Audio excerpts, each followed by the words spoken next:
Please like, share, and subscribe. Wishing you happiness and good luck every day. Okay, so forget everything you think you know about the stock market. You know, the yelling, the paper, all that chaos you see in the movies. That's ancient history. Today, we're going to pull back the curtain on the silent, totally invisible, and lightning-fast world where trillions of dollars change hands every single day. Yeah, when most of us picture it, this is the image that pops into our heads, right? A frantic, crowded room, a whole system run on human energy, hand signals, and little paper tickets. It's a really powerful image, but honestly, it's a relic of a completely bygone era.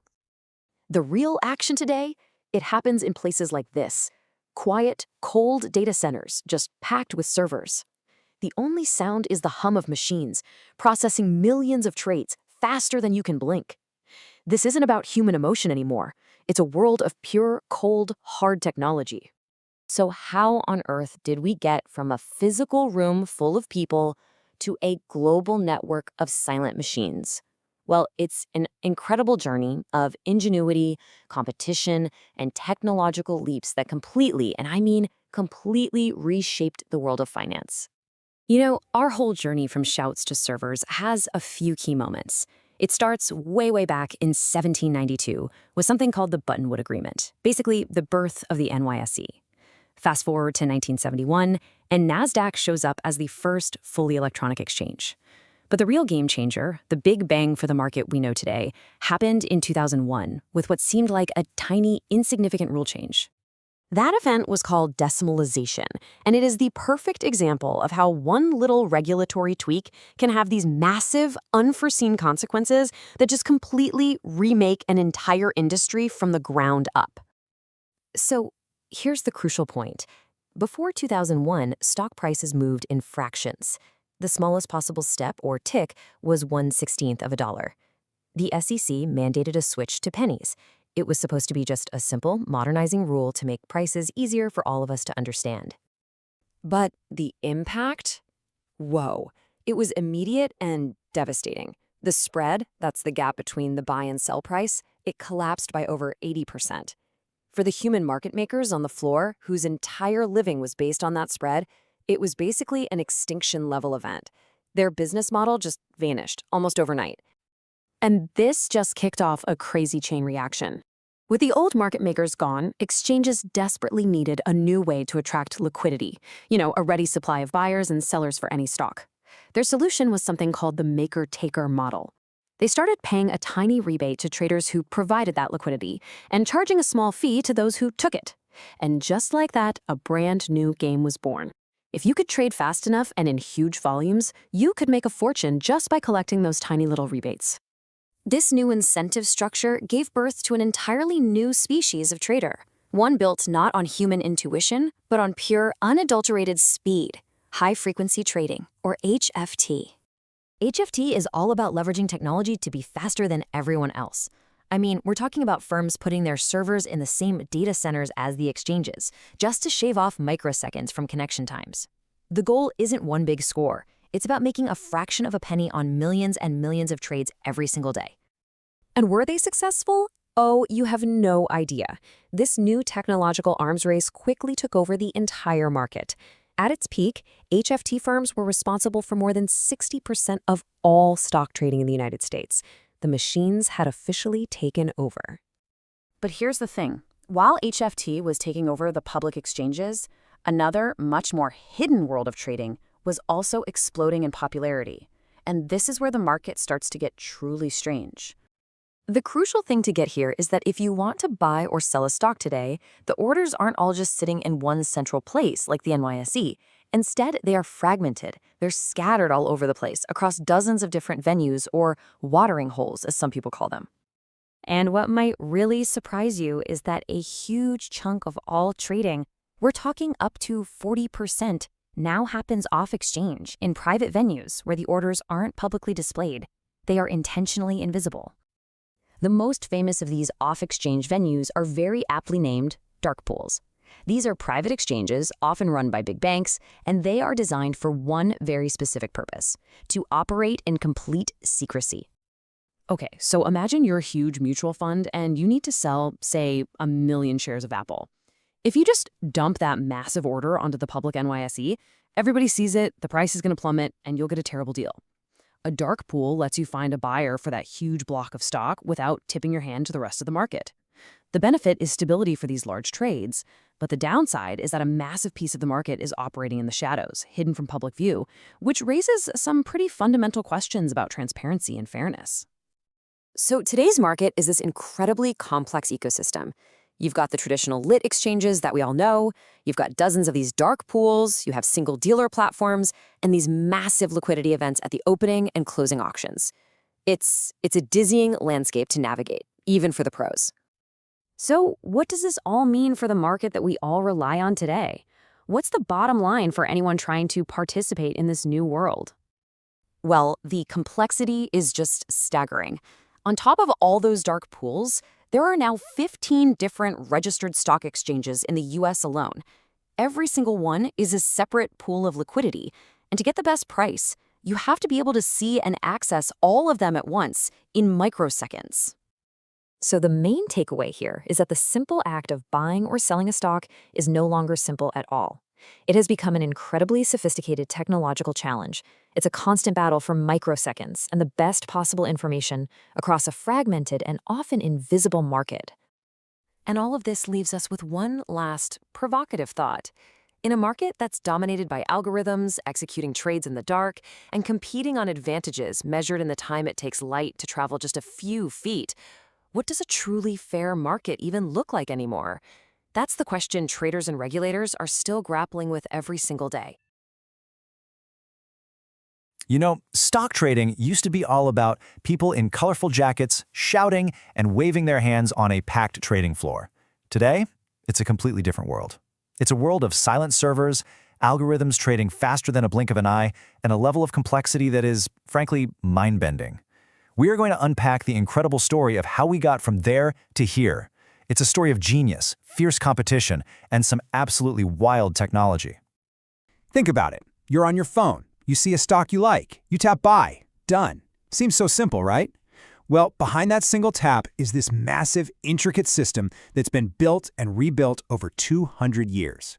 So let's peel back that curtain. Let's see what's really going on under the hood. All right, so before we dive into all the crazy high-tech stuff, let's start at square one. Why do we even have stock markets? What's the point? It's not just about watching numbers go up and down on a screen. It's about something way more fundamental. Companies need money, capital, to grow, to build things, to hire people, and the market is how they get it. Okay, so a company basically has two ways to raise cash. They can borrow it, which is called debt, like a loan. They promise to pay it back plus interest. Simple enough. Or they can sell off tiny little pieces of the company itself. That's called equity. When you buy a stock, you're buying a piece of equity. You're an owner. But here's the thing. Once those stocks are sold, people need a place to buy and sell them from each other. And that place is called the secondary market. That is the engine that drives this entire story.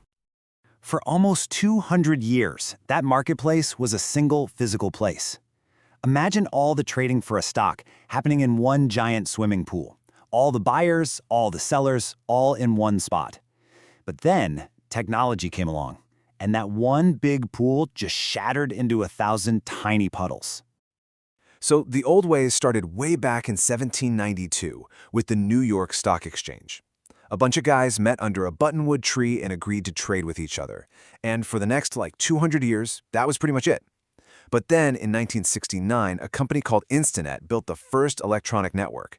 It let big institutions trade directly with each other, bypassing the floor entirely.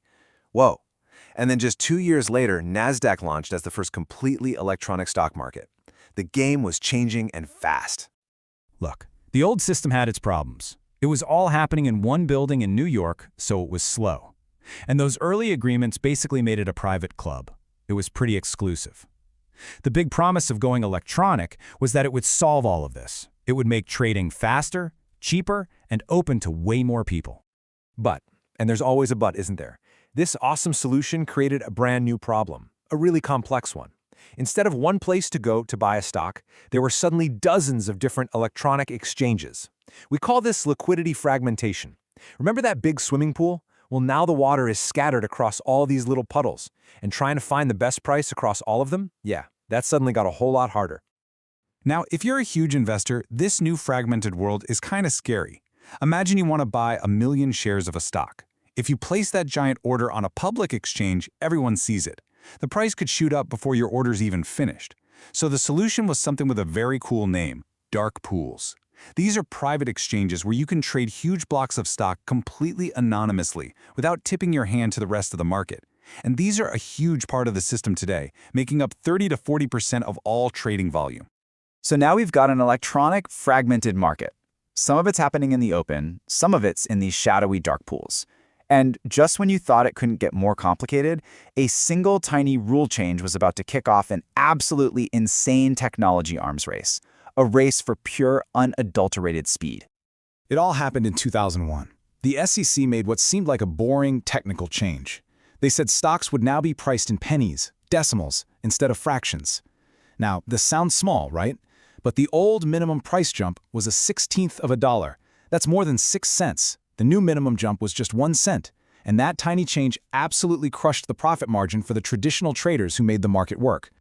And this just set off an incredible chain reaction. First, profits get squeezed, so a lot of the old-school market makers just quit. The exchanges start to panic. They need people to place orders. So they start offering tiny payments or rebates to anyone who provides liquidity, the makers. And right there, a new opportunity was born. A firm realized they could make a tiny, almost risk-free profit on that rebate alone, as long as they were fast enough. The race was on to do this millions, even billions of times a day. And that was the birth of high-frequency trading. And let's be clear, this wasn't some small niche thing. At its absolute peak, high-frequency trading was the market. These algorithms were responsible for more than 60% of all trading volume in the entire United States. Just think about that. It's staggering. Okay, so that wild ride brings us right up to today. We've gone from the floor to fragmentation to the speed of light. So what does this modern market maze actually look like? Who are the big players and where's all this trading happening?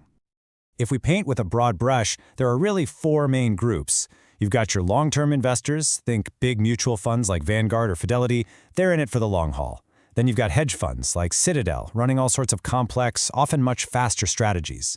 In the middle, you have the broker-dealers who connect clients to the market. And finally, you have the electronic liquidity providers. These are the HFTs, the high-tech descendants of those old floor traders using speed to keep the market flowing. And all these different players are trading across that fragmented world we talked about.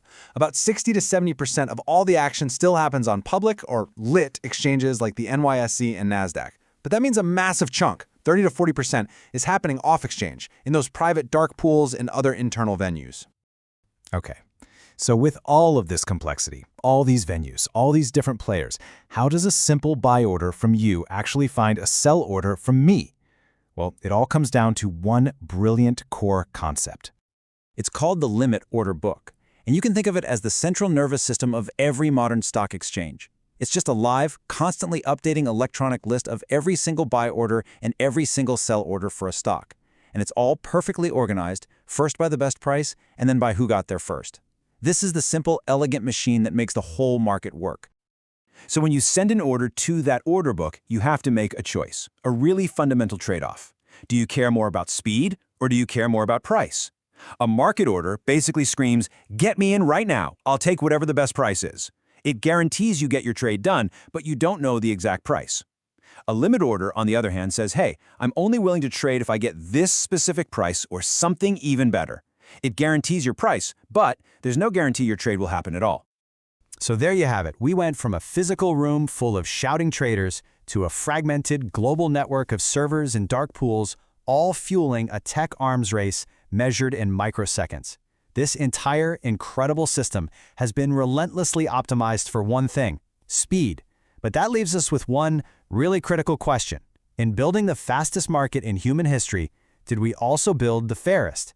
And that's something worth thinking about. Thanks for joining this explainer. All right, today we are cracking open the quant trader's playbook.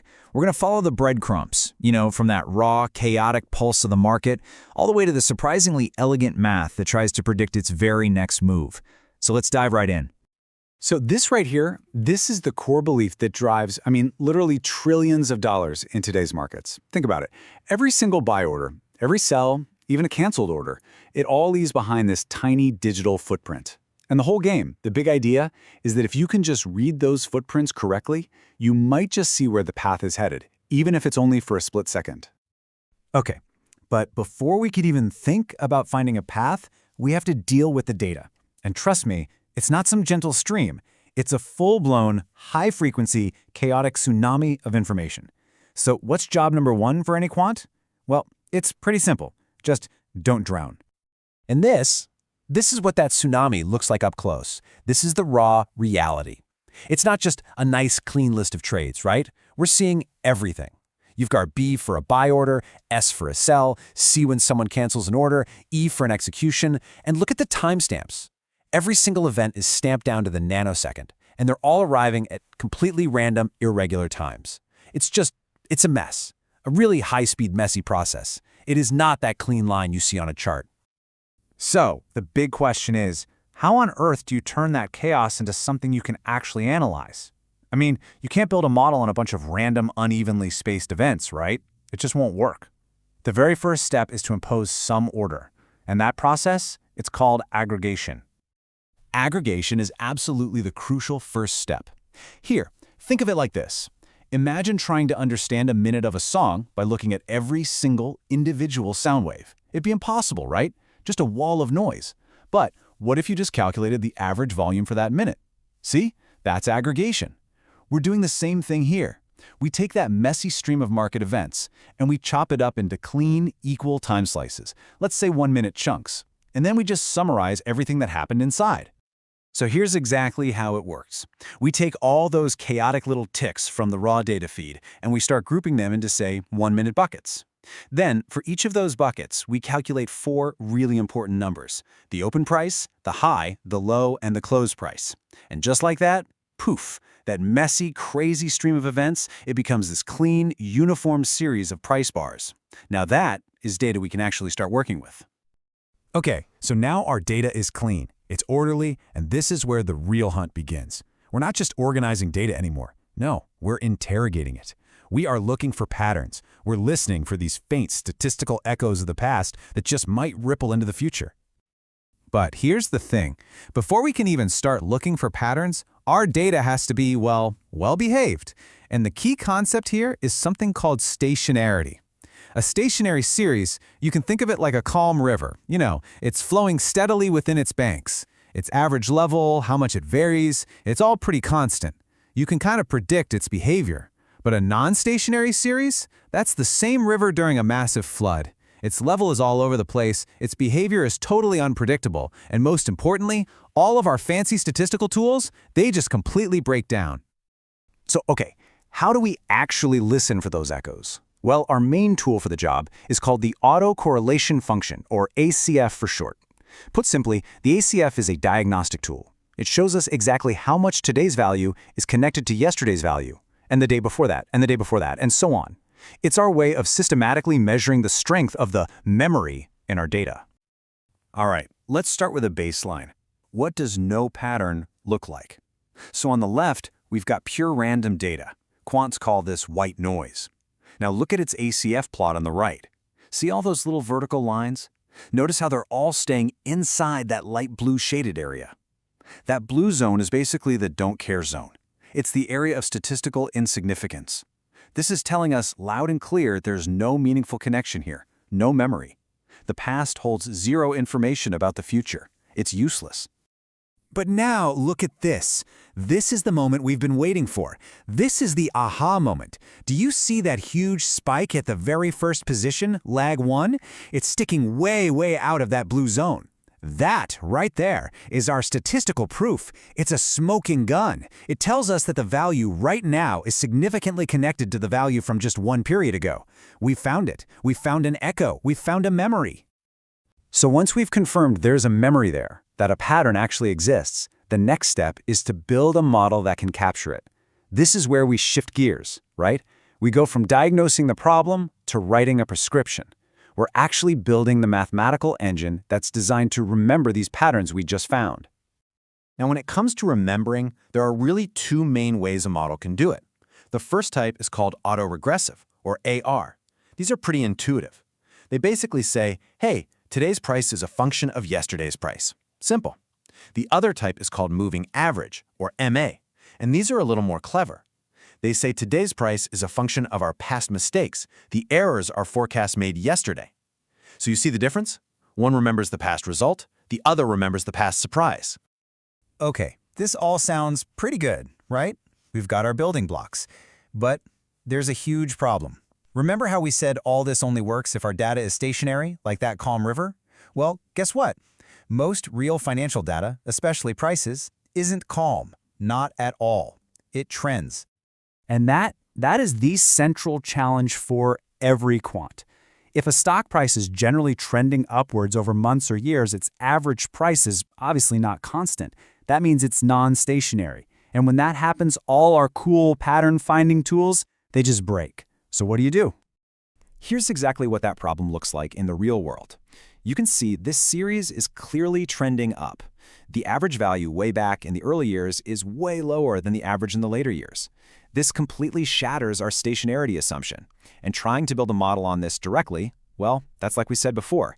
It's like trying to predict where that flooding river is going to be next. It is a total fool's errand.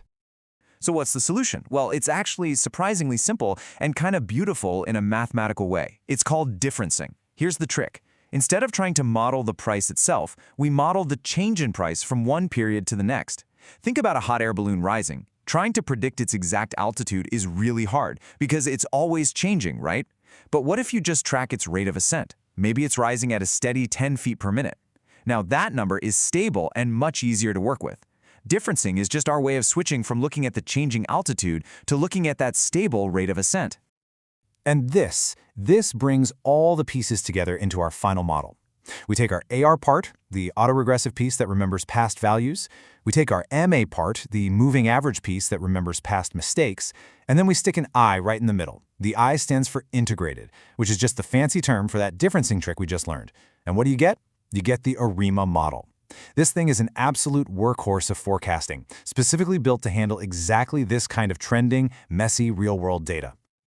Okay, so we've got the tools, we've got the theory.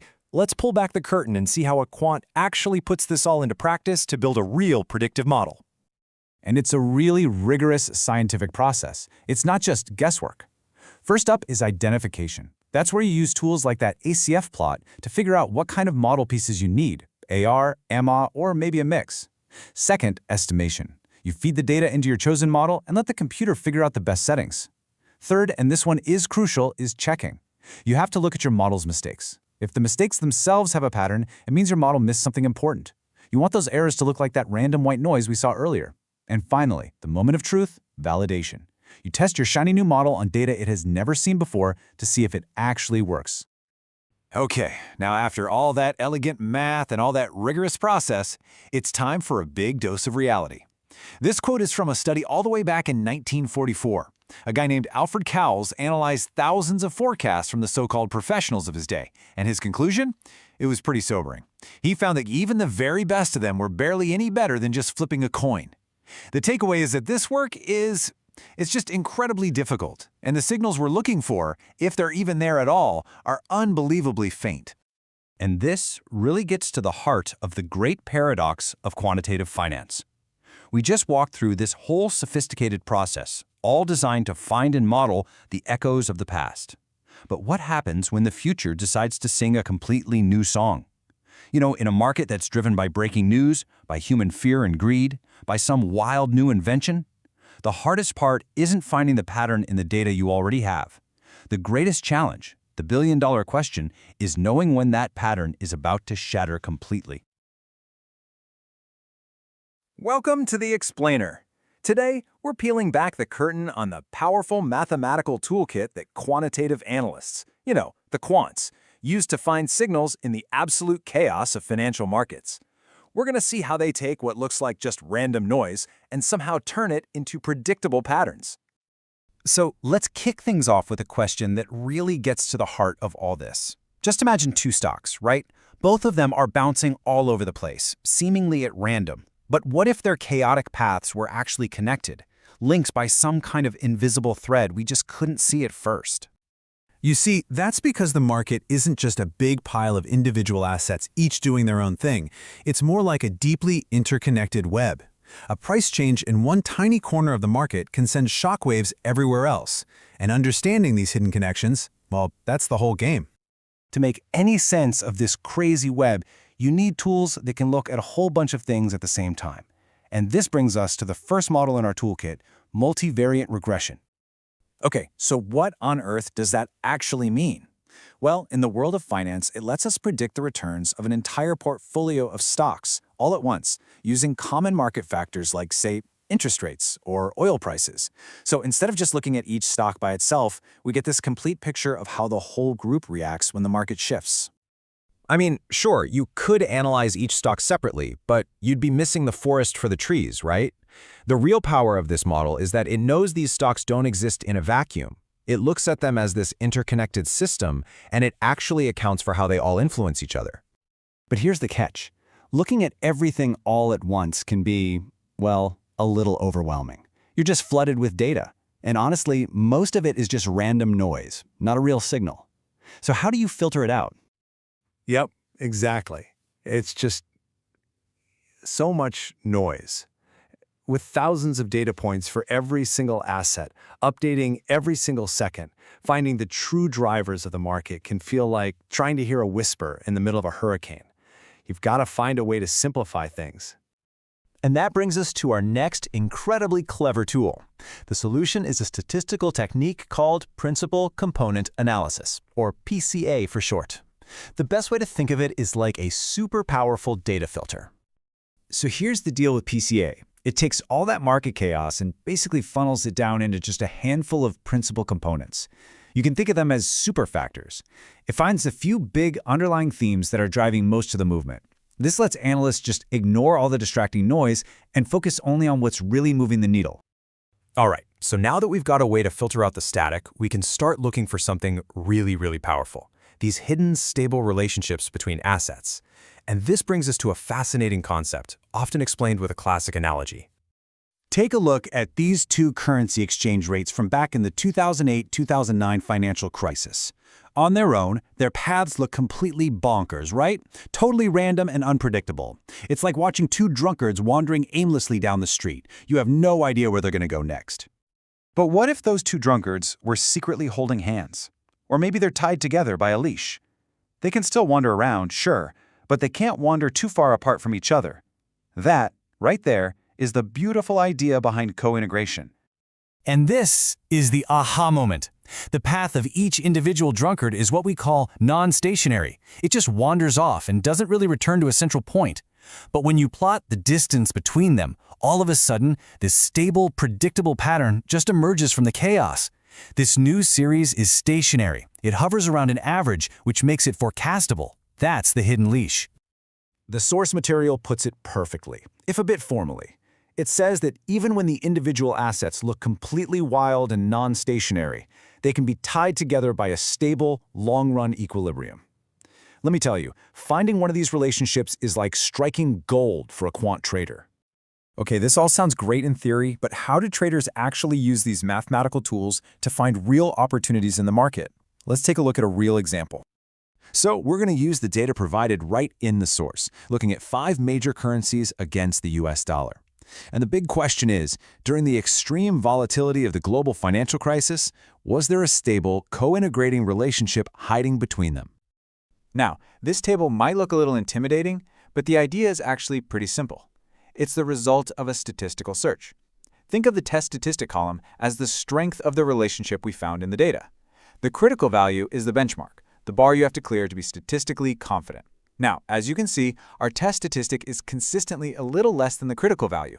So we can't say for sure that we've found a relationship, but the numbers are close enough to make you go, it suggests there might be something there worth digging into. So if finding the co-integration leash is kind of tricky, what else can we do? Well, we can take a tool we've already met, PCA, and give it a little twist. We can again create these synthetic portfolios from our 5 currencies. But this time, instead of looking for the biggest drivers of movement, our goal is to find combinations that have the most or the least volatility. And here is the payoff. The model spits out a very specific recipe. a precise mix of which currencies to buy and which to sell that creates a brand new portfolio with the most stable and predictable volatility possible. That's that combination that was labeled PVC5 on the last slide. For a trader whose main goal is to minimize risk, finding a stable combination like that is a huge, huge win. And all of this leaves us with the million-dollar question, doesn't it? These models are absolute masters at finding patterns and relationships in the past. But the constant challenge for every single quant out there is betting on whether that hidden leash they found yesterday is going to snap tomorrow. And that, right there, is where the cold, hard science of data slams right into the art of the trade. You know, every single time you pull up a stock chart, you're facing the exact same puzzle as the most advanced quant funds in the world. How do you know if that move is a real, meaningful signal, or if it's just the market's random, chaotic static? That's the million-dollar question, right? Well, today, we're going to crack open the quant's toolbox and see how they try to answer it. All right, first things first. We've got to find a way to cut through all that static to find the real story underneath. And for that, the first tool quants reach for is something pretty powerful, called a state space model. And what's so cool about this is it didn't even come from finance. This is an engineering tool, originally built to do things like track missiles or guide a spacecraft. It had to filter out junk data from sensors to find the true position. So for a quant, the true price of a stock, that's the missile. And all the market chaos, well, that's just the noise they have to see through. So here's the basic idea. The model assumes that behind that price that's jumping all over your screen, there's a real, hidden, true value for that asset. In the model's language, that's the latent state. Think of it like a hidden treasure, but it's buried under all this market noise. So that price we actually see, the one on our brokerage app, that's just what the model calls an observation. It's the real price, sure, but it's been contaminated by all the market friction, the bid-ask spread, the random orders. Basically, it's the true signal, but with a whole lot of noise layered on top. So the big question is, how do we actually find that hidden price? Well, the engine that powers this whole thing is called the Kalman filter. And honestly, the best way to think about it is like the GPS in your car. It starts with a rough guess of where you are, but with every new signal from a satellite, or in our case, every new tick in the market, it corrects itself, refining its estimate, getting closer and closer to your true location. It's a really brilliant way to track a moving target. Okay, that's great. We can filter out the noise. But what happens when something bigger happens? What do you do when the market just completely changes its personality almost overnight, and all the old rules seem to go out the window? Well, that brings us to the second tool in the toolbox, something called a regime switching model. And it's designed to do exactly that, figure out when the market's entire character has fundamentally shifted. And this chart, it shows you exactly what I'm talking about. Just look at the volatility down here. You've got these long, calm periods, and then bam! Look at that massive spike during the 2008 financial crisis. The market's personality totally changed. It entered a new regime, and any strategy that was built for calm waters would have been absolutely destroyed in that storm.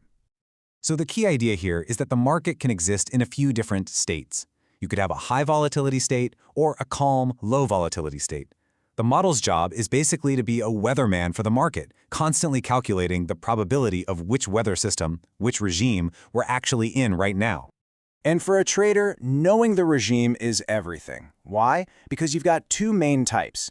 In a trending regime, you want to ride the wave. Buy high, sell higher. But if you try that same strategy in a mean reverting regime, where prices keep snapping back to the average, you're going to get crushed.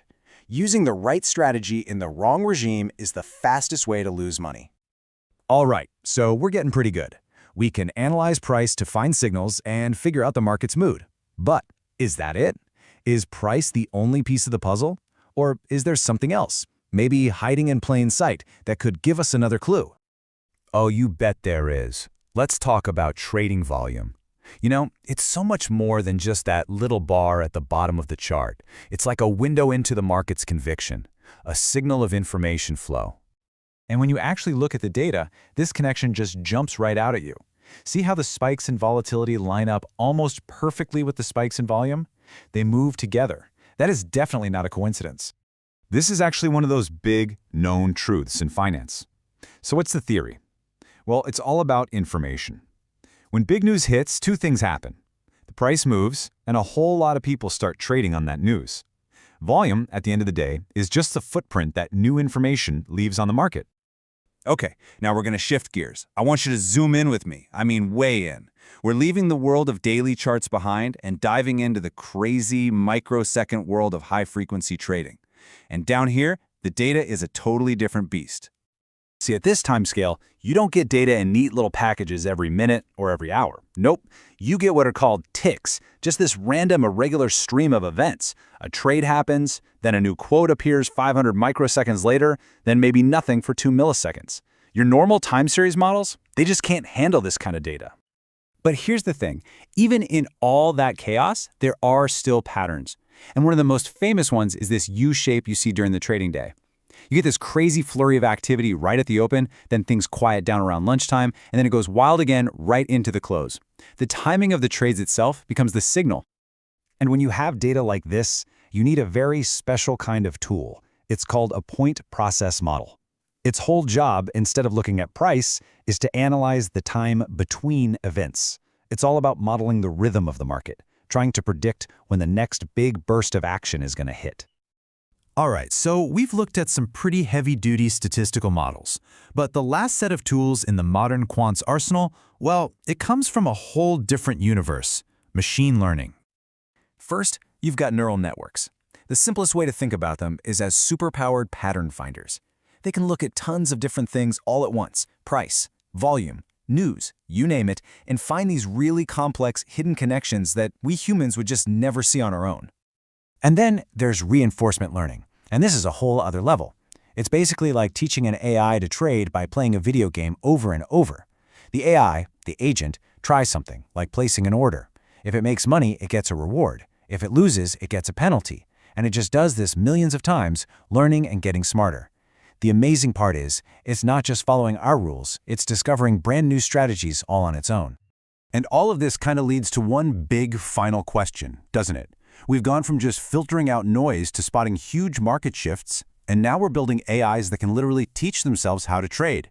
So as these algorithms get better and better at decoding the market's language, what role is left for the human trader? That right there is the question that's going to shape the entire future of finance. All right, let's dive right in. Today, we're tackling a massive question. Can you actually beat the market with math? Is it possible to find real, predictable patterns in the financial world using statistics? Or is it all just random noise?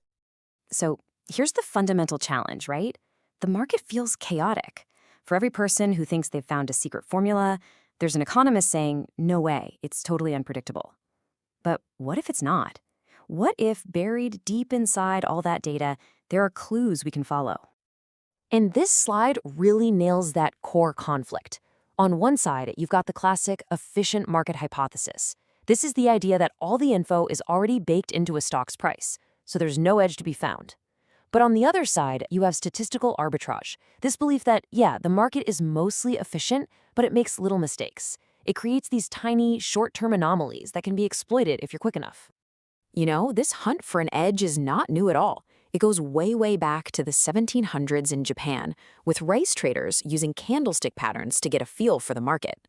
It evolved with the Dow theory in the 1800s, and then it just exploded in the 1990s with the rise of the quants. And today? Well, today it's all about algorithms searching for that statistical edge at light speed. Okay, so how do traders actually try to find these patterns? Let's start with the basics. Think of this as the foundational toolkit, a set of simple rules designed to bring some order to a very complex system. First up is something called the filter rule, and it's actually pretty straightforward.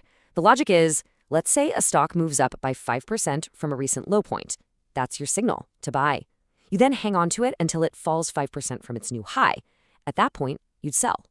The whole idea is to filter out all the tiny, meaningless price jitters and only act on what you hope are real, significant moves. Next up is a real classic, the moving average rule. So with this, you're tracking two price averages. One is short-term, like over 20 days, and the other is long-term, maybe 100 days. Think of the short-term one as the fast line and the long-term one as the slow line.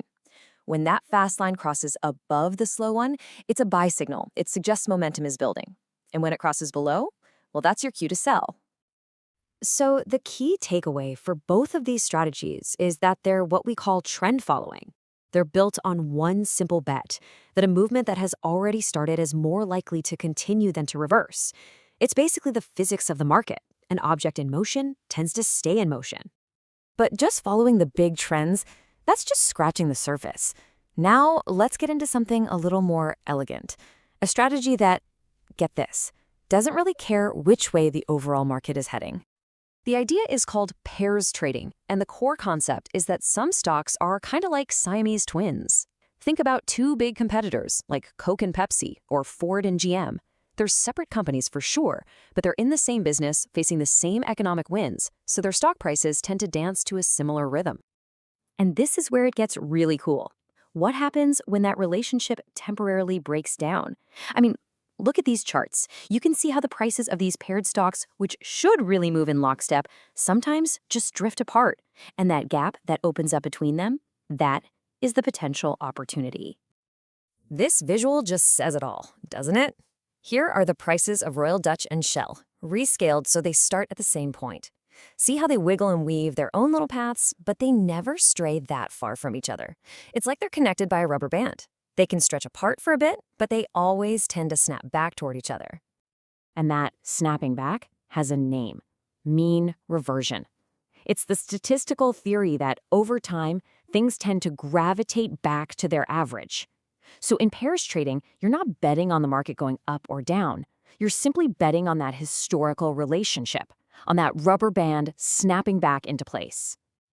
So here's the playbook. First, you find your pair of stock twins, then you wait. The moment that gap between their prices gets abnormally wide, you make your move.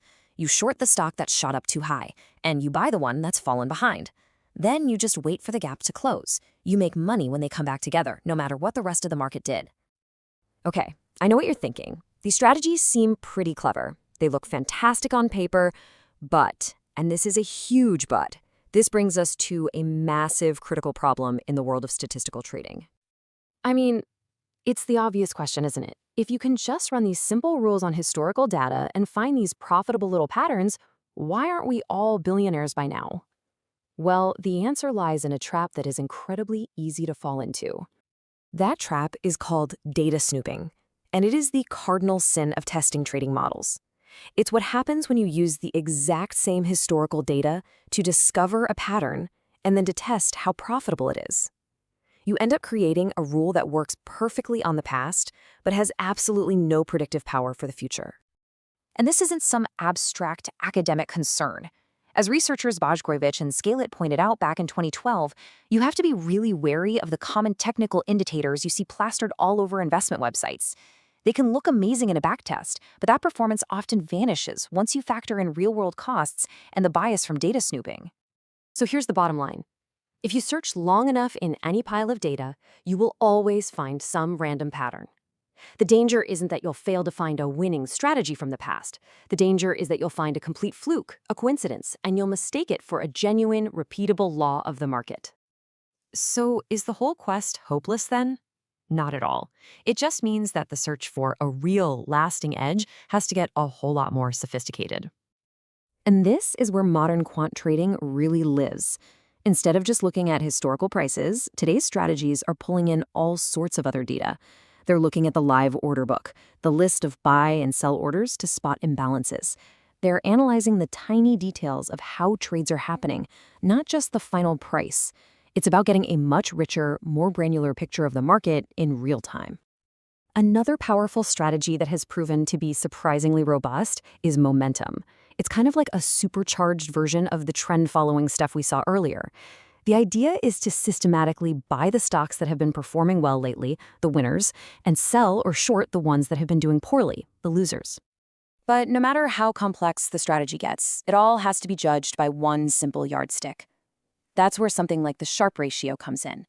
It cuts through all the noise and asks the single most important question. Are you getting enough reward for the amount of risk you're taking? Because a strategy that generates high returns but is also insanely risky, well, that might not be a good strategy at all. And that leaves us with this final big question. In this age of AI, as algorithms get more and more powerful, what's the ultimate edge? Is it just having a slightly better algorithm? Or is it something more human, like having the discipline to avoid all the psychological traps, like data snooping, that have tricked traders for centuries? The search for sure continues. Today, we're tackling one of the biggest questions in all of finance, the quest for the perfect portfolio. It's a challenge every single investor faces, whether you're just starting out or you've been in the game for years.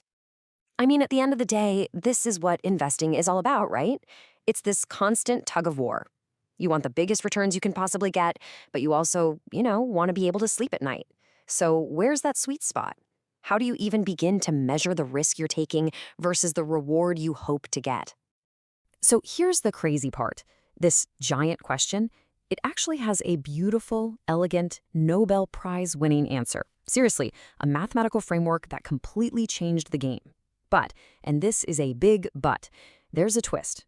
When you try to take this perfect on-paper theory and apply it to the real world, to the messy, chaotic market, well, let's just say it can fall apart spectacularly.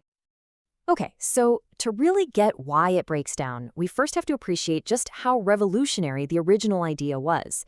Let's rewind a bit and look at how this supposedly perfect solution was built in the first place. All right, here it is, the big one. It's called Modern Portfolio Theory, or MPT for short.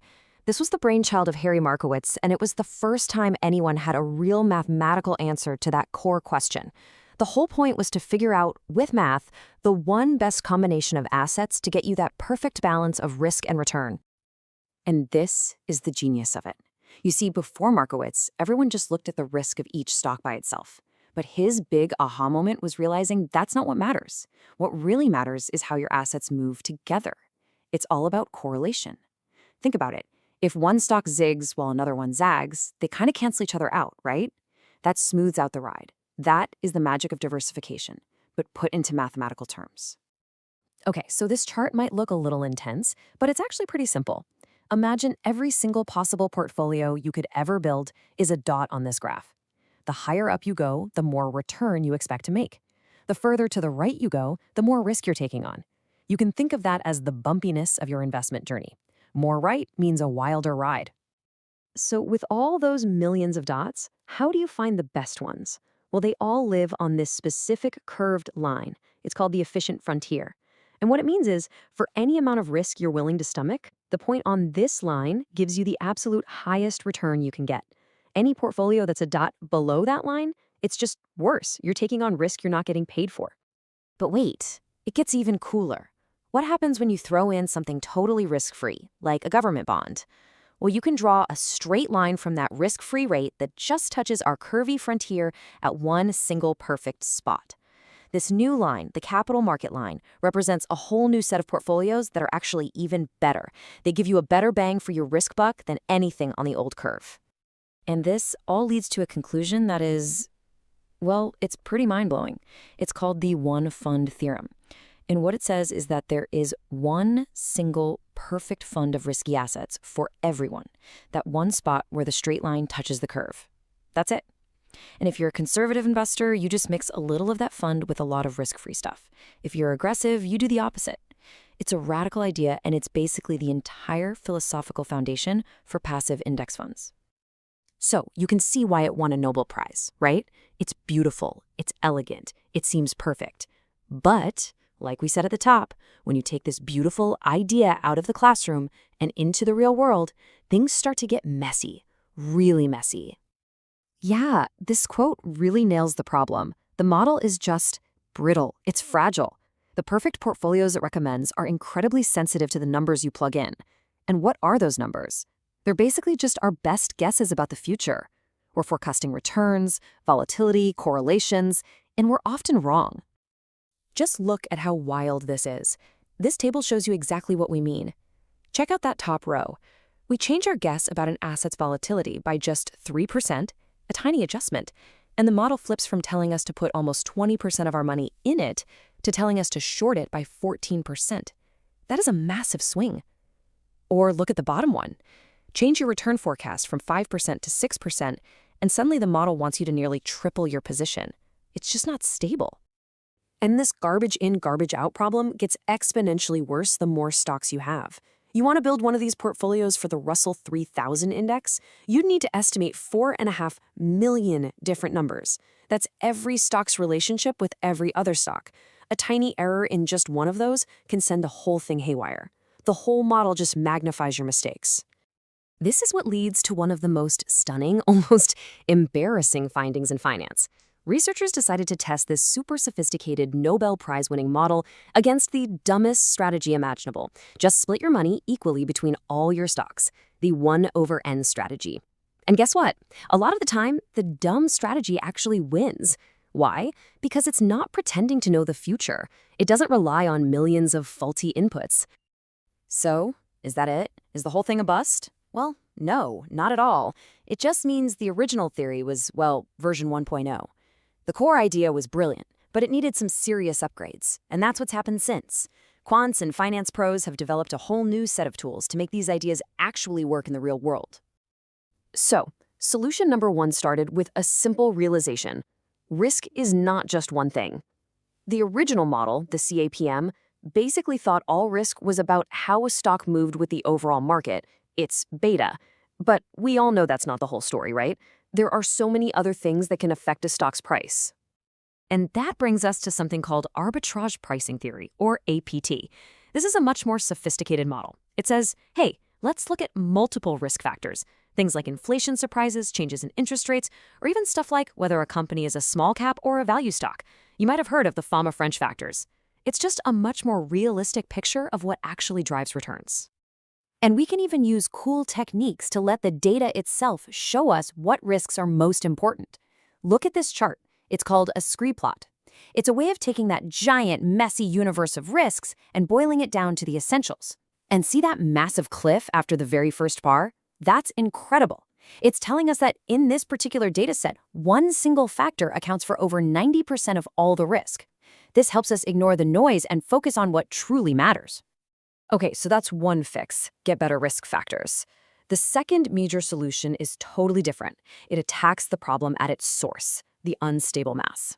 It's a family of techniques called regularization, and the whole point is to stop the optimizer from going crazy and giving us those ridiculous portfolio weights. The easiest way to think about it is like putting the optimizer in a penalty box. You tell it, okay, go find the best portfolio, but you get penalized every time you suggest a really extreme bet. You're adding constraints. This forces the model to come up with a more balanced, more sensible portfolio. And a neat side effect is that it often ends up being simpler, with fewer stocks, which means your trading costs are lower too. So if you step back, you can really see the whole story unfold, right? We started with Markowitz's brilliant but fragile idea. Then we made it more realistic by adding multiple risk factors with APT. And now the pros use these regularization techniques to make the whole thing stable and practical enough for the real world. Each step is a huge leap forward. And I think that's the real lesson here. This whole quest for the perfect portfolio, it was never about finding one magic formula that you can just set and forget. It's a constant process. It's about knowing the flaws in your models, understanding the trade-offs you're making, and using this constantly evolving toolkit to make smarter, tougher decisions. So I'll just leave you with this question to chew on. As we get more and more data, and markets get crazier and more complex, are we actually getting any closer to finding a final, perfect portfolio? Or is the real goal, the real art, in building better tools that just let us ask better, smarter questions in the first place? Hey everyone, and welcome to our Explainer. Today, we're diving deep into what you might call the digital heartbeat of the financial markets. We're going to explore this really surprising link between raw human emotion, the stuff you see in tweets and Google searches, and the cold, hard numbers of the stock market. So, let's get into it. So here's the big puzzle, right? For decades, the main theory was that markets are these super rational, efficient machines. But if that's really true, how do you explain things like the dot-com bubble or the 2008 crash? I mean, those events felt a lot more like mass psychology than some clean math equation. It really seems like there's something else going on. Something human. And this really gets us to the heart of a fundamental conflict in finance. It's this massive clash between two major ways of thinking. Is the market all about the numbers? Or is it about our feelings about the numbers? So on one side, you've got rational financial theory. This is pure logic, pure math. It says a stock's price is just a simple calculation of its future earnings. But then, on the other side, you have behavioral finance. And this school of thought says, hold on a minute, we're humans with all our biases and emotions, and that we play a huge part. It suggests that our collective mood, or what we call sentiment, can push prices way, way off from their so-called real value. Okay, so if this sentiment thing is so powerful, what is it exactly? To really get it, we need to meet the two key types of players in this market drama and introduce this idea of noise. So, investor sentiment, it sounds kind of vague, doesn't it? But for researchers, it's actually something you can measure. They define it as the gap between two kinds of traders. You've got the rational traders, who base their decisions on solid fundamentals, and then you have the noise traders, who are driven more by emotion, gut feelings, and just the general buzz of the moment. Sentiment is the difference in belief between those two camps. Let's break that down a bit more. The rational traders, they're playing the long game. They're digging into a company's financial health. The noise traders, though, they tend to trade a lot more, and on a much shorter timeline. Basically, just reacting to the mood of the market. And it's these noise traders that can create the massive bubbles and the devastating crashes when their collective sentiment gets pushed to an extreme. Okay, that all sounds great in theory, but how on earth do you actually measure something as fuzzy as the market's mood? Well, researchers have been trying to take the market's temperature for years, and as you'll see, their methods have gotten way more sophisticated over time. Back in the day, they had to use what they called proxies, basically indirect clues to figure out what was going on. These were pretty slow-moving, broad economic signs, like trading volume, the frenzy around new companies going public, or even weird price differences between similar investment funds. Each one was like a tiny piece of a giant puzzle, hinting at whether the market was optimistic or pessimistic. Then two researchers, Malcolm Baker and Jeffrey Wergler, had a brilliant idea. They combined all those little clues into one single index. And this is it. This chart is incredible. It shows decades of market mood swings. You can literally see it reflecting the bubbles and crashes we all know about. I mean, just look at that huge peak during the dot-com bubble in the late 90s, and then the massive drop right after. But there was a catch. The Baker-Wergler index used monthly data, and in today's markets, a month is basically an eternity. The real game changer, the real revolution, was the internet. Because now we can analyze all that digital chatter from web searches and social media in real time, giving us a pulse of investor sentiment not from last month, but from this very second. And that brings us to a super fascinating, practical example of all this in action. A case study that actually tested a trading strategy based purely on Twitter sentiment, focusing on the tech-heavy NASDAQ 100 index. Okay, so take a look here. On the left, that jagged line is the raw daily sentiment score scraped from Twitter. As you can see, it's pretty choppy, pretty noisy.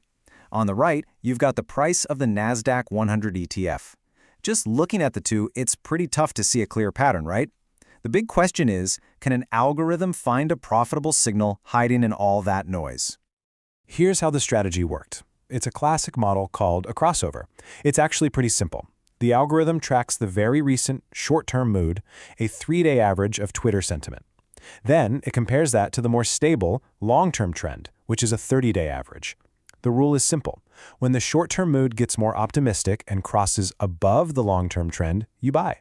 And when that mood sours and dips below the long-term trend, you sell. So, what happened? Well, the results were pretty stunning. The blue line shows you how the sentiment-based strategy performed. And the green line? That's what you would have made if you just bought the ETF and held onto it. The outperformance is just dramatic. It's not even close. The strategy successfully used those digital mood swings on social media to time the market. Now, this is just one example, and it really opens up a much bigger conversation about where this technology is headed. Because this isn't just about Twitter anymore. We're talking about a whole new world of signals and a completely new set of challenges. I mean, today, professionals are using sentiment analysis in some incredibly sophisticated ways. They're using it to try and predict company earnings, to improve their trading strategies around big news events. They're even analyzing the tone of voice of executives on conference calls to see if they're really confident. And of course, high-frequency traders are processing news in milliseconds to get an edge. But this field is definitely still a work in progress, and there are some huge questions left to answer. How do you best combine all these different signals?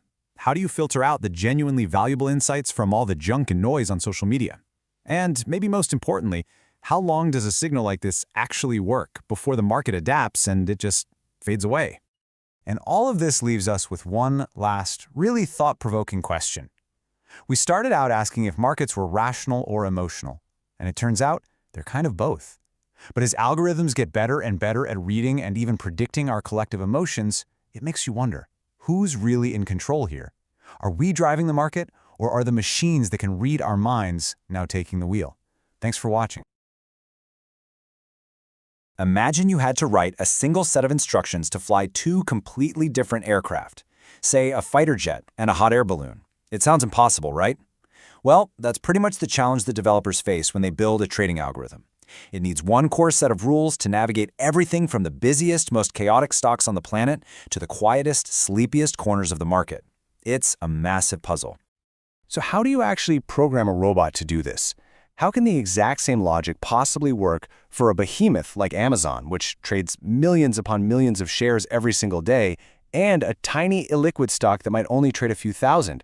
I mean, they're practically operating in different universes. And this slide really lays out the two extremes. On one side, you have this absolute flood of activity with liquid stocks like Amazon. Trades are happening constantly, and the gap between what people are willing to pay and what they're willing to sell for is razor thin. But on the other side, it's a desert. Trades are rare, and the price spreads can be just enormous. An algorithm has to be able to navigate both of these landscapes perfectly. And, just to make things even more complicated, it's not just which stock you're trading, but when you're trading it. The market has its own daily rhythm. You get this frenzy of activity right at the open as all the overnight news gets digested, and then things calm right down for a midday lull before all that activity surges again right into the close. So, how in the world do developers solve for this incredible complexity? Well, the answer, the secret sauce really, is a powerful concept called normalization. This is the absolute key that lets an algorithm see all these wildly different market environments in the same way, by putting all the data onto one consistent, comparable scale. Honestly, the best way to think about it is like a universal translator for market data. It takes the unique language of every single stock, its own specific volume, its speed, its volatility, and it translates all of it into a standard language that the algorithm can actually understand and act on.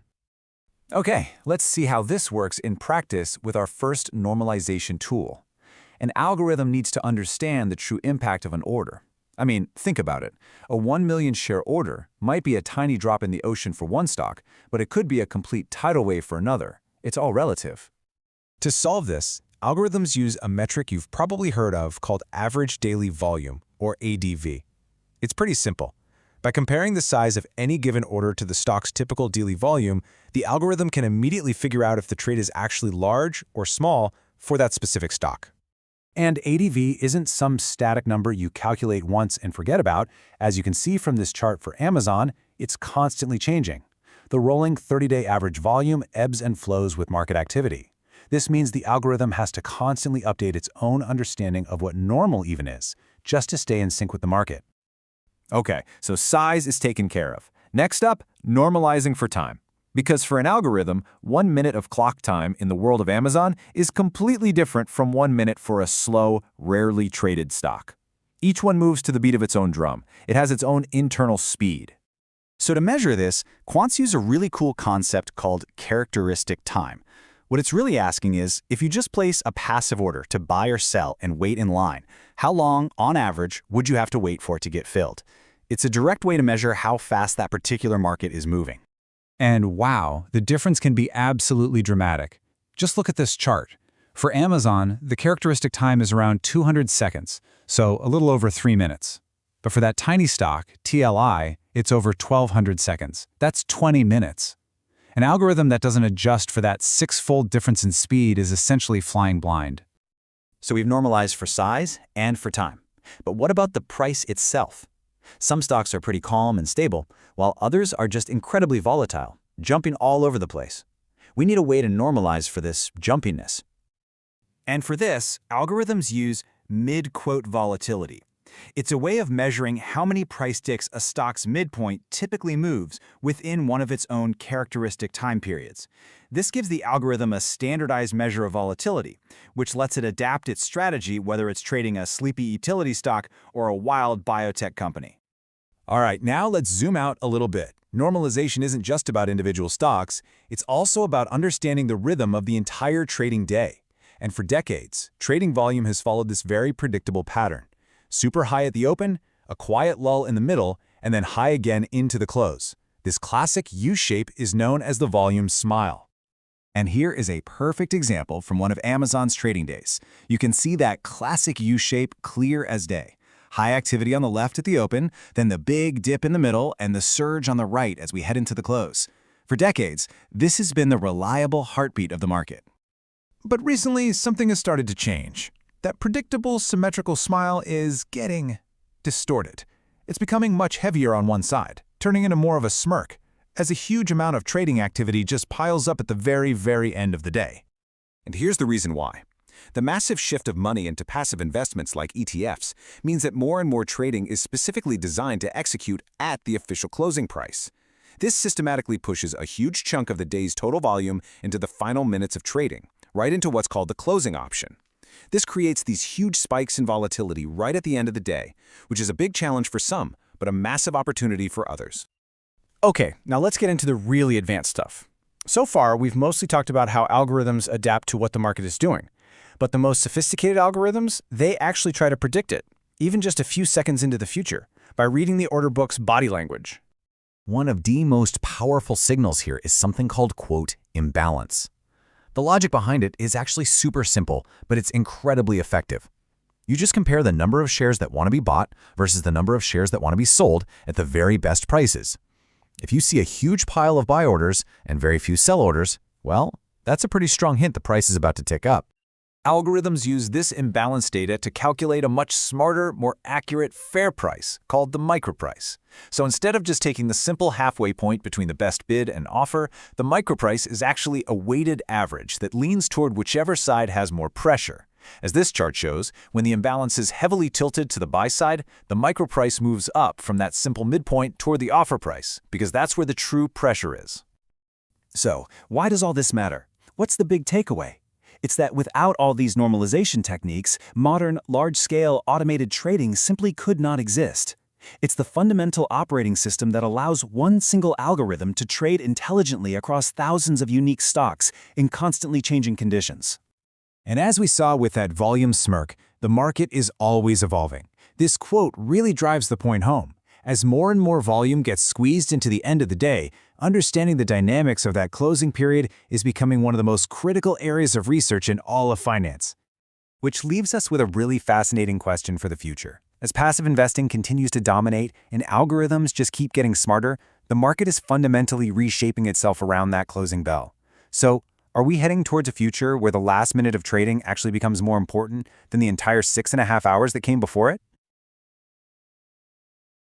Okay, have you ever stopped to think what actually happens when some massive fund decides to buy, say, $1 billion worth of a single stock? You'd think it's just a click of the button, but no. There's this fascinating and very expensive hidden cost to every single trade. Today, we're going to unpack one of the most important and complex topics in all of modern finance, market impact. All right, so here's the game plan.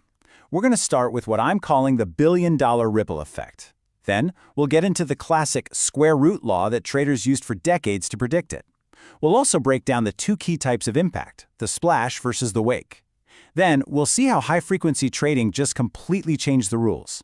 And stick around for the end, because we're going to reveal some really surprising truths that big data has taught us about the real cost of trading. So let's just jump right into the core problem. See, in the financial markets, you're never just a passive observer. The very act of buying or selling actually changes the market itself, and usually, it changes it in a way that works against you. It's a total paradox. To even play the game, you have to accept that playing is going to cost you. Which brings us to this central billion-dollar question. If you want to buy $1 billion of, say, Apple stock, why is your final bill going to be more than $1 billion? I mean, where does that extra money go? Well, the answer, in 2 words, is market impact. So what exactly is market impact? Well, formally, it's the market's total reaction to your activity. But here's the really interesting part about this definition. Notice it includes not just the trades you execute, but also the orders you place and even the ones you cancel. Every single action sends a signal, and the market is listening to all of them. And this, right here, is the absolute best analogy for it. You know, a tiny little fishing boat can slip into a harbor and barely make a ripple. But a massive container ship, it displaces a huge amount of water, creating this powerful wake that rocks every other boat around it. Well, your billion-dollar order isn't a fishing boat. It's that container ship, and the price change is its wake. Okay, so if we know this invisible cost exists, how on earth do traders even begin to predict it before they trade? Well, for decades, the industry's go-to rulebook was this beautifully simple idea known as the square root law. Now, I know, don't let the math on the screen scare you off. This formula, which folks often call the sigma root liquidity model, was the gold standard for years. It's what's known as a pre-trade model. It's an attempt to put a number on that invisible cost, to estimate the size of the wake your ship is about to create. So what are the key ingredients in this cost recipe? Well, first, there's your order's relative size, your footprint. Are you trying to buy 1% of the average daily volume, or are you trying to buy 50%? That's a big difference. Second is volatility. Trading a stable, boring stock is way different than trading a hot, volatile tech startup. And finally, you've got the bid-ask spread, which is kind of like the basic cover charge you have to pay just to get in the door. But why a square root relationship? I mean, that sounds pretty specific, right? Where does that even come from? Well, it's not just a random guess. As this quote gets at, the theory is built on a really simple assumption about how markets work. If you assume that the number of hidden buyers and sellers, what we call latent supply and demand, changes in a straight line as the price moves, then the math just naturally leads you to this square root thing. And it turns out it's a model that actually matches what we see in the real world pretty closely. But of course, the story gets more complex, because not all impact is created equal. It turns out there are two very different kinds of impact, and a great way to think about them is the immediate splash versus the lasting wake. And this chart is a fantastic way to see it. So imagine a huge sell order just hit the market. You see that immediate, sharp drop in the price? That's the splash. But then, notice what happens next. The price starts to recover, but it doesn't quite get back to where it started. That lasting difference, that gap, that's the wake. So let's really nail down these two effects. Temporary impact, the splash, that's basically a mechanical problem. You've just temporarily eaten up all the buyers at the current price. It's like a traffic jam. But new buyers will eventually show up, and the price tends to bounce back. Permanent impact, the wake, well, that's an information problem. The market sees your massive sell order and thinks, whoa, someone big knows something bad, and the stock's value gets permanently repriced lower. And this distinction, it is everything. I mean, why do traders obsess over this stuff? Because your entire strategy depends on it. To avoid that big temporary splash, you don't just dump all your shares at once. The classic strategy is to slice your big parent order into a whole sequence of much smaller child orders, and then you feed them into the market slowly over time. But here's the thing, the game has changed. The strategies and the models that worked in a slower, more human-driven market have been completely turned upside down by the sheer speed of modern algorithmic and high-frequency trading. I mean, this timeline really puts the acceleration into perspective. Back in the 80s, the basic theory was established. By the mid-90s, the standard for measuring impact was a 5-minute window. But in today's markets, 5 minutes is an eternity, an absolute eternity. Impact now happens literally in the blink of an eye. Just how fast are we talking? For big, liquid stocks, the recommended time horizon to measure market impact today is now just 15 seconds. Think about that, down from 5 minutes. The speed at which information is processed and priced into the market is just, well, it's staggering. So theory is one thing, right? But what happens when you actually analyze hundreds of thousands of real algorithmic trades? Well, a major study did exactly that, and the results, they turned some of that conventional wisdom right on its head. Based on everything we've just talked about, the logical conclusion seems pretty simple, doesn't it?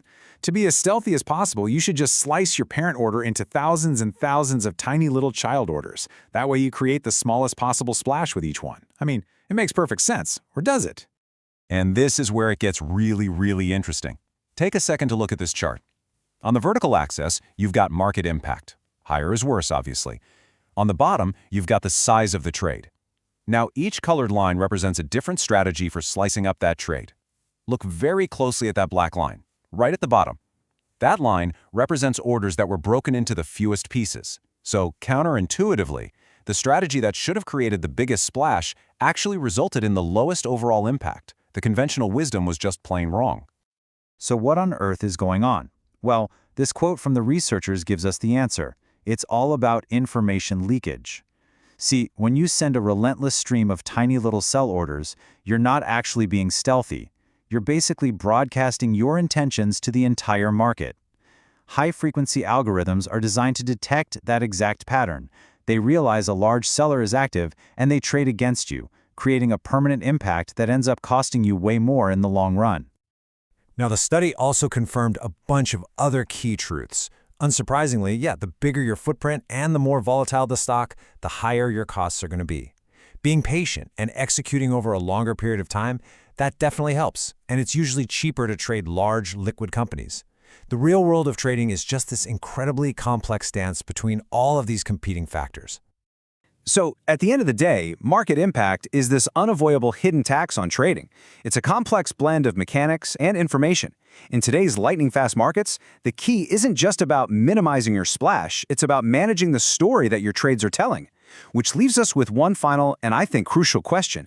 If every trade tells a story, who, or more importantly, what is listening? All right, welcome to The Explainer. Today, we're diving into a billion-dollar problem.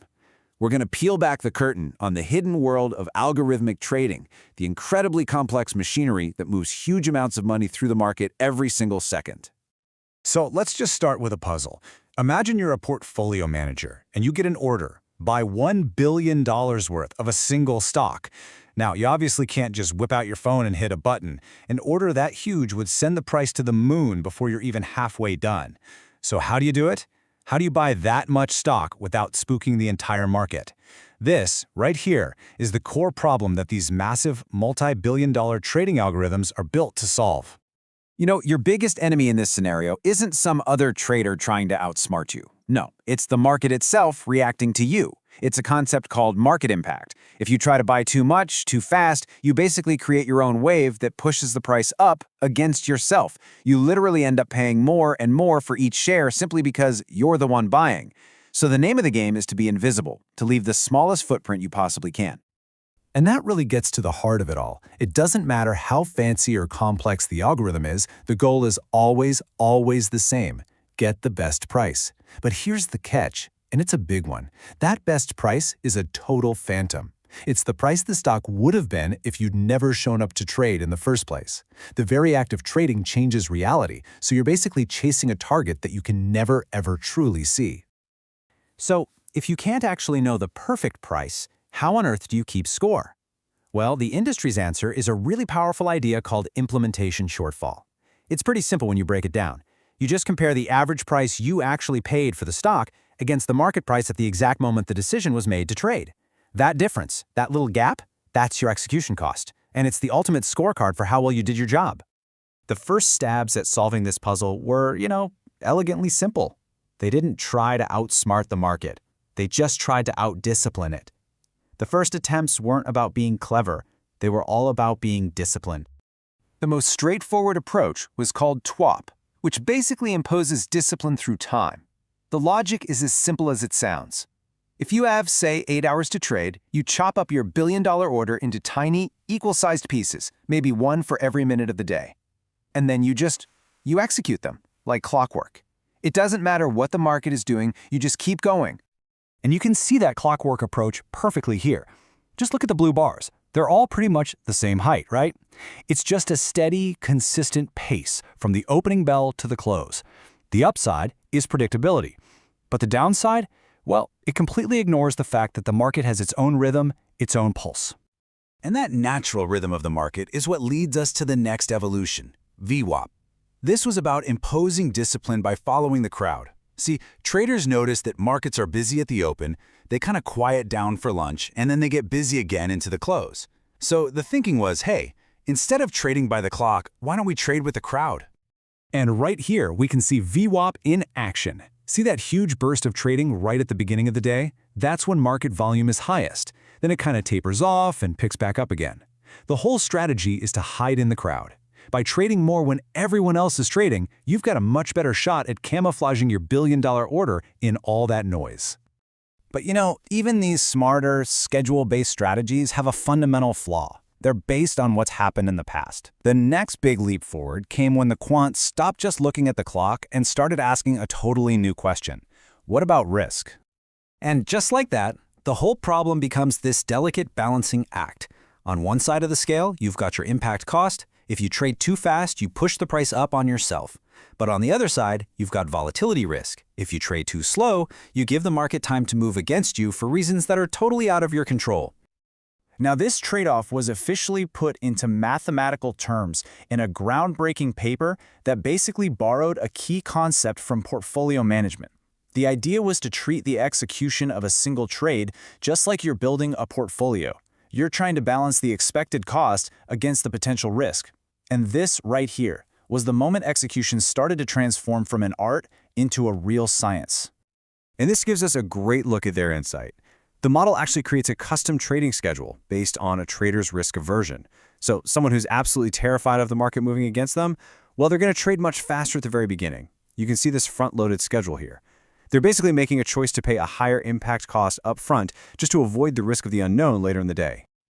But even this really sophisticated, risk-based approach had a key limitation. At the end of the day, it was still a preset plan. The truly modern era of execution is all about being dynamic, about being adaptive, reacting to the market in real time. The entire philosophy just shifted.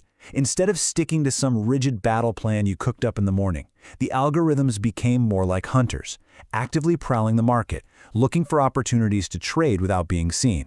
These are what we call liquidity-seeking algorithms. They're constantly scanning the market, and that includes these mysterious-sounding private venues called dark pools, looking for other big institutions to trade with anonymously.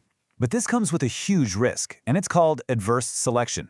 The best way to think about it is this. If someone seems a little too eager to sell you their used car as is, they probably know the engine's about to die. It's the exact same idea here. Okay, so how do these incredibly complex algorithms actually work under the hood? Well, a really helpful way to visualize it is as a 3-layer machine, where each layer operates on a totally different timescale. Think of it like a military command structure. So at the very top, you have the scheduler. That's the general, setting the high-level strategy for the entire day. Down in the middle, you have the order placement layer. That's like a captain on the ground, making decisions over the next few seconds. Should we be passive? Should we be aggressive? And then at the bottom, working in microseconds, you have the order router. That's the messenger, deciding which of the dozens of exchanges is the absolute best place to send this tiny piece of the order right now. And here's a peek at how that top layer, the scheduler, actually operates.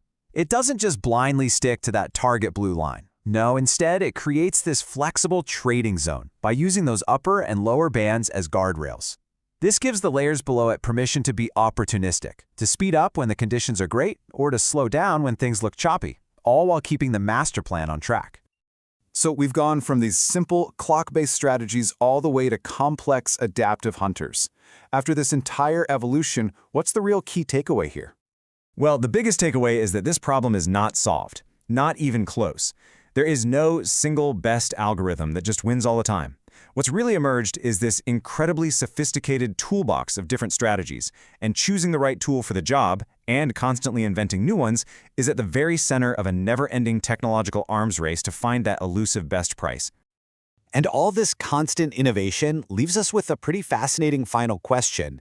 I mean, in a world of advanced AI and trading speeds that are approaching the physical limits of light, what will the next generation of these algorithms even look like?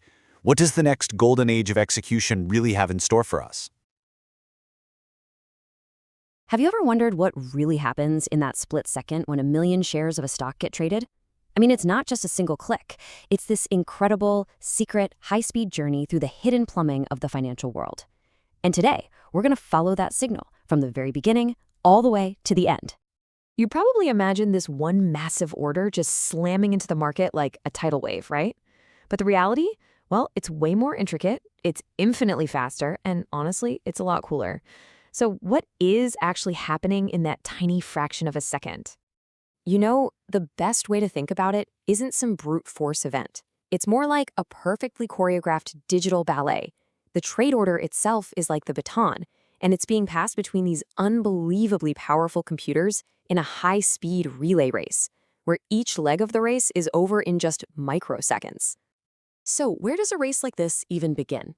Well, it's not with a starting gun in a server farm. Nope. It all starts with a single human thought. Every single one of these massive trades begins with a decision. It all starts right here, in what the industry calls the client infrastructure. You've got a portfolio manager who decides, okay, it's time to buy or it's time to sell.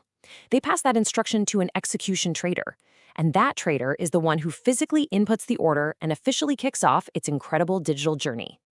Now, the trader's command center is something called an execution management system, or EMS.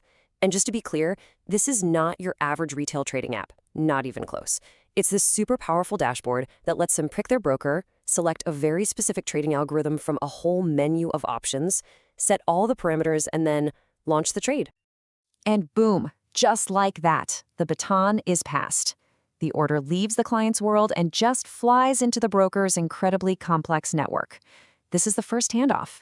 It's a critical digital handshake that gets the whole next stage of the race going. Now, for that handshake to be perfect, everybody has to be speaking the same language. And in the world of finance, that language is called the FIX protocol. It's basically the universal shipping label for any trade data, making sure that the order's instructions are understood instantly by everyone. This common language is key to minimizing any risk of confusion or delays. Okay, so the very first stop inside the broker's world is the inbound gateway. You can think of it like the bouncer at a really exclusive VIP club. First, it checks the order's ID to make sure it's formatted right. Then it runs some super important risk and credit checks to make sure it's on the list. And only then, if everything is absolutely perfect, is that order allowed inside. Now we get to the really clever part. See, a 1,000,000 share order is big. It's big enough to actually move the market if anyone spots it coming. So to avoid tipping its hand, our giant order has to go into stealth mode. It needs to be broken up into tiny, almost invisible little pieces. So this right here, this distinction is absolutely crucial. You have the one single parent order.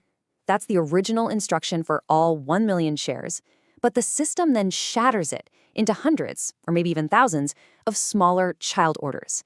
Think of them like little puzzle pieces that are going to be strategically placed all over the market over a period of time. And as the source material for this whole explainer puts it, this is where the magic happens. All right, the baton is now in the hands of our star runner, the algorithmic execution engine. This is the brain of the whole operation. It's the system that will intelligently decide the fate of every single one of those thousands of child orders. And what we're looking at here is a peek inside that brain. It's called the main strategy loop. It's this relentless, rapid-fire cycle of decision-making that just repeats itself thousands and thousands of times until the entire trade is done. And it has 3 key stages. First up is processing. This is where the algorithm just gets its bearings. It instantly scans all the real-time market data, it checks its own progress on filling that big parent order, and it compares where it is to its overall game plan. It's basically asking, okay, where are we right now? Next, based on all that new data, it moves to evaluation. And this isn't some simple one-and-done decision. Oh no, it's this constant, fluid dance of deciding which new child orders to send out, which existing ones to cancel if the market suddenly shifts, and which ones to modify. It is pure, tactical adaptation in real time. And finally, it acts. This is implementation. The algorithm executes its decisions, sending out all the instructions for those little child orders. And then, instantly, the loop begins again. Process, evaluate, implement, over and over and over, all in a fraction of a second. So those child orders are now firing out of the algorithmic engine, and they're ready for their final sprint to the market. But first, they have to navigate 2 last critical checkpoints, something called a smart order router and an outbound gateway. A smart order router, or SOR, is basically the market's master traffic hub. You see, there isn't just one stock exchange anymore. There are dozens of public exchanges and private trading venues. You might have heard of them as dark pools, where big institutions can trade anonymously. The SOR's entire job is to scan all of them in real time and route each individual child order to the exact venue that's offering the best possible price at that precise nanosecond. It's incredible. So the high-speed race to execute the trade might be over in a matter of seconds, but believe it or not, the story isn't quite finished. Now comes the much slower but absolutely essential process of making that whole flurry of micro trades official. So on the trade day itself, which we call T, that's when all the lightning-fast execution happens. The very next day, T+1, is for clearing. This is a massive behind-the-scenes reconciliation to make sure all the numbers and all the trades add up perfectly. But it's not until 2 business days later, on T+2, that the cash and the shares actually legally change hands. This T+2 standard is fundamental to how the whole system works, and it's all managed by a central organization called the Depository Trust Company, or DTC. You can really think of the DTC as the ultimate bookkeeper for the entire U.S. stock market. It's the final source of truth for who owns what.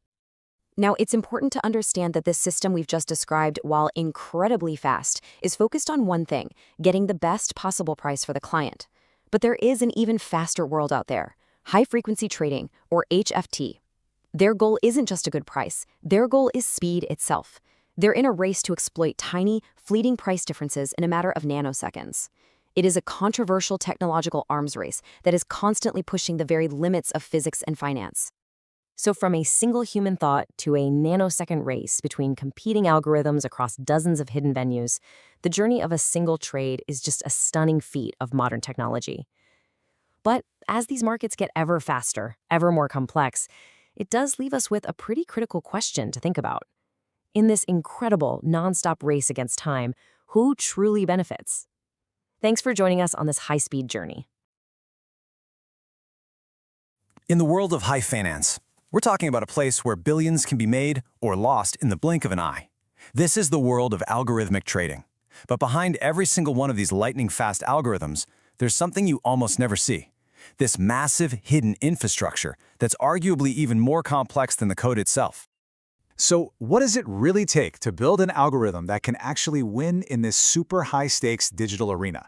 You know, if you're picturing some lone genius programmer in a dark room having that one aha moment of brilliance, well, you might be in for a surprise. Because the truth is that one great idea, that single brilliant piece of code, it's really just the starting line. It's kind of like having a blueprint for a revolutionary new race car engine. I mean, the design is amazing, but it's totally worthless without the garage, the tools, and the whole expert team you need to actually build the thing and test it. To have any chance of succeeding, you need this powerful, unseen engine running behind the scenes. This is the critical infrastructure that turns a promising idea into a robust, battle-tested trading strategy that can actually make money. So come on, let's pop the hood and see what this engine is really made of. What we're talking about here is something that pros call the research stack. And honestly, this is the secret weapon that separates the big winners from, well, everyone else. So the research stack is the entire high-tech ecosystem for building these algorithms. The best way to think about it is like a Formula One garage for your trading strategy. It's where you design the car, you build it, you test it, you analyze every little piece of data to make it faster and better for the next race. And just like any high-performance engine, the very first thing it needs is fuel. And trust me, a lot of it. For our research stack, that fuel is data. And this fuel, it is not cheap.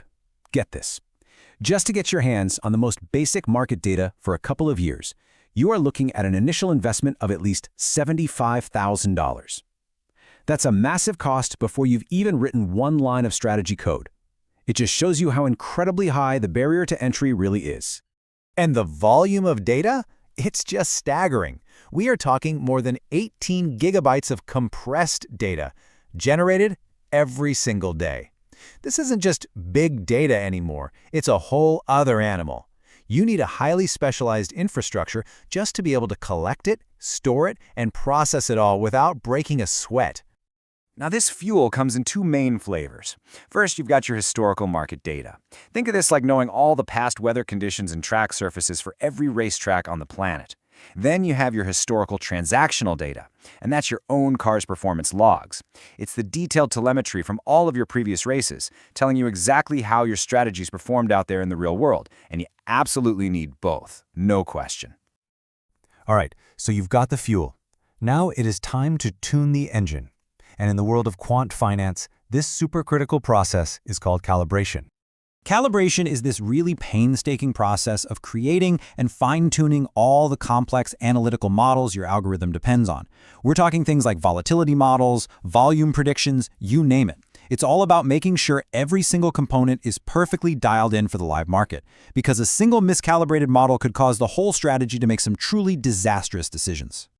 And this is exactly why building a rock-solid calibration infrastructure is so critical. You have to automate everything you can to cut down on human error. You need incredibly strong validation systems to catch any mistakes before they go live. You even have to plan for weird market events like new IPOs, so your system doesn't just fall apart on day one. Seriously, every little detail matters, because one bad assumption can lead to huge losses.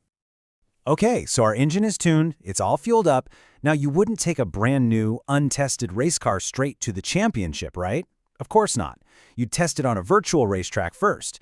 And this brings us to the next piece of the puzzle, simulation.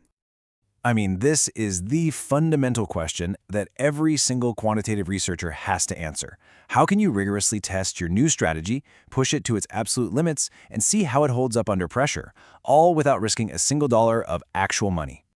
The answer is the simulation environment. This is your virtual test track. It's an incredibly sophisticated piece of software that replays historical market data, letting your algorithm trade in a perfectly recreated past. It lets you see exactly how it would have performed. And here's the best part. You don't have to wait all day for the results. A good simulator runs in what the industry calls bullet time. It just churns through events as fast as the computer can handle them, letting you simulate an entire chaotic trading day in just a few minutes. This is what allows for that rapid-fire iteration and improvement. But, not all simulations are created equal. The most basic level is just a simple replay of historical data. Think of it like a quick drive around the block. The next level up is book building, where the simulation actually reconstructs the market's order book, so it realistically reacts to your strategy's trades. And then, the most advanced simulators try to model market impact. They actually try to predict how your big trades might cause other traders to react, changing the market itself. The closer your simulation is to reality, the more you can actually trust your results. So finally, after all the designing, the fueling, the tuning, and the testing, the race is over. But now comes what might be the most important part of all, analyzing the performance. This is all done through a process called transaction cost analysis, or TCA. This quote from our source material just perfectly captures the whole philosophy here. Once a strategy goes live, the job isn't done. Oh no, it's just beginning. The absolute core of improving your performance is to measure, and then measure again. You can think of TCA as the deep, post-race analysis of your car's telemetry data. It's not just about, hey, did we win or lose? It's about digging into all the tiny details. How much did our trading actually impact the market price? How well did we perform compared to our own goals? This is where the real researchers spend most of their time, just hunting for that extra little edge. And here is a final and absolutely crucial point. A lot of firms build their TCA system as this separate, isolated thing, off to the side. This is a huge mistake. It leads to duplicated work, inconsistent analysis, and it creates this massive roadblock to actually improving the strategies. The best-in-class shops, they integrate their analysis tools directly into the research stack itself, creating a perfect, seamless feedback loop. So when you put all of these pieces together, the data, the calibration, the simulation, and the analysis, you don't just have an algorithm anymore. You have a powerful engine for building a real, sustainable, competitive advantage. It creates this incredible feedback loop, right? You research an idea, you simulate it, you trade it in the real world, and then you analyze the results with TCA. And everything you learn from that analysis feeds directly back into new research. This is the true engine of innovation. It's this continuous cycle of improvement that lets the best teams constantly pull ahead of everybody else. Which really just leaves us with one final thought. In this high-speed, high-stakes race of algorithms, who really has the edge?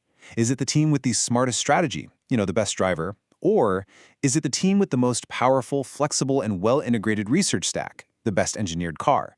And as we've seen, the car might just matter a whole lot more.